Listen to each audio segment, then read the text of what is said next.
do anything. In terms of the schools, obviously the attendance and attainment may be poor due to a whole variety of factors, and the dropout rate is relatively high.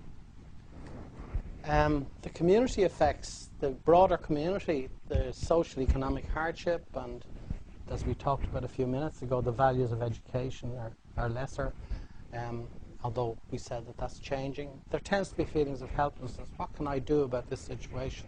I'm stuck here. I have no influence on things. Nobody cares about us, you know. And we know that that has been the case in the past with politicians and various others not entering because there's no votes. As a consequence of a lot of different factors and others, these are just ones that I picked out that I feel are probably the most important. They have low aspirations for themselves and for their children, and no active involvement then, or a lack of active involvement in their children's education. These are all generalizations, I have to say. I mean, I fully accept there are people in there with lots of aspirations and various other. Third level, in terms of third level, for most, it's not even considered.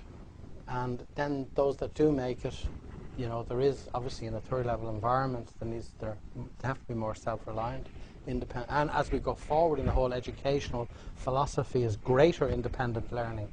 And there's finance problems, maybe feelings of isolation, particularly in first year. And the dropout and failure rate can be quite high. And again, we're probably all familiar with that. As a result of all of that, and I explained to you the historical context, with the Community Links program start around 1996, thereabouts.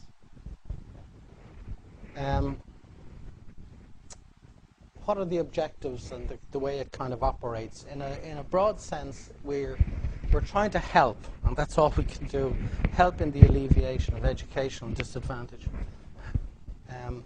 Sorry, I should have said too, there's a camera here. I hope people don't mind it being on. Lorraine's group want it kind of videotaped, so I'm sure. Has anybody any objections? No. I'm just want to, yeah. Imelda, yeah. I'm putting my good side out here, you know. It's a multi-stranded program. There's 7 different aspects to the program, and it works at primary, secondary, third level, and the community sector. We'll be going through each of those programs independently, and we'll have a chance to talk a little bit about them. The funding of the programs comes from government. It also comes to a large degree from the corporate sector, and that's big and small corporates, and some kind of non-governmental agencies, charities like, for example, Vincent de Paul funds some of our programs.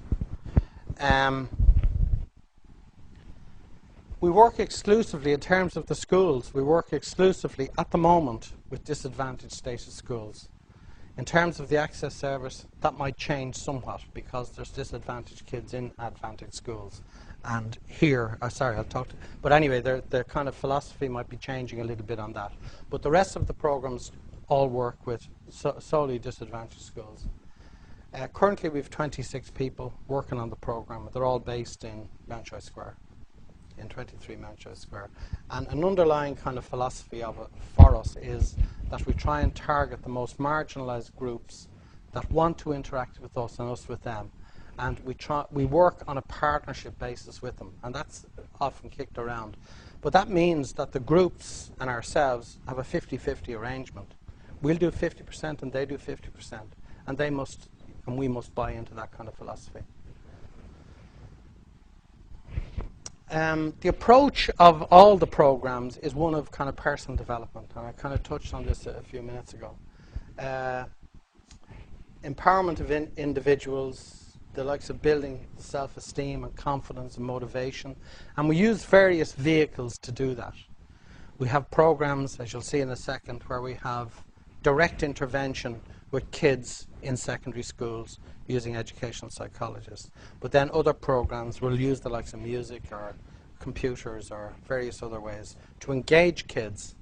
And when you engage them or hook them, then you can facilitate, you know, other things happening to them in partnership with schools or communities or whoever it might be. We use all of DIT's resources, and I must say, fair play to current president and previous presidents and governing bodies and directorate, they're very willing to go with this. So we use all of the resources that we want to use. And that can be political, material, human resources like staff, students, or financial. DIT put a fair bit of money into the program. A few short videos.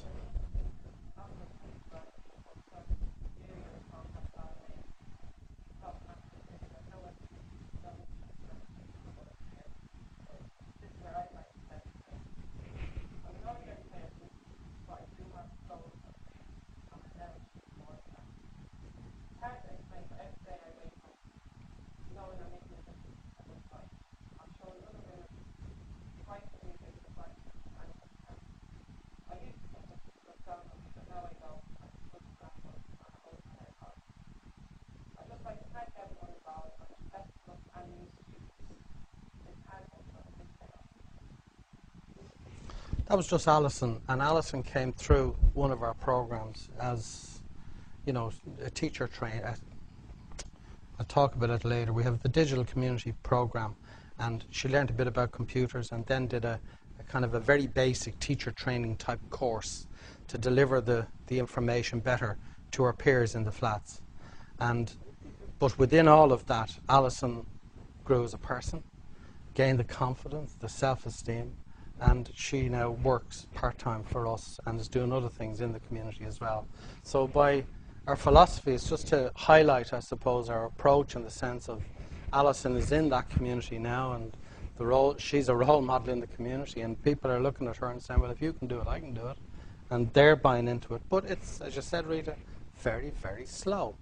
But you have to start somewhere. So that's where we are.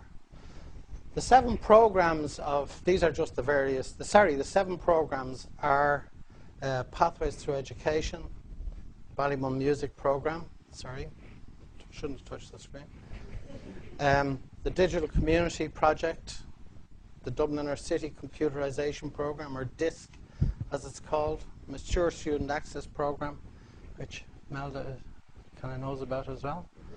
The Students Learning with Communities, which is our service learning program. We're interacting a lot with yourselves. And the DIT Access Service, again with Rita and company, we're all part of this grouping of universities and DIT in a common application process.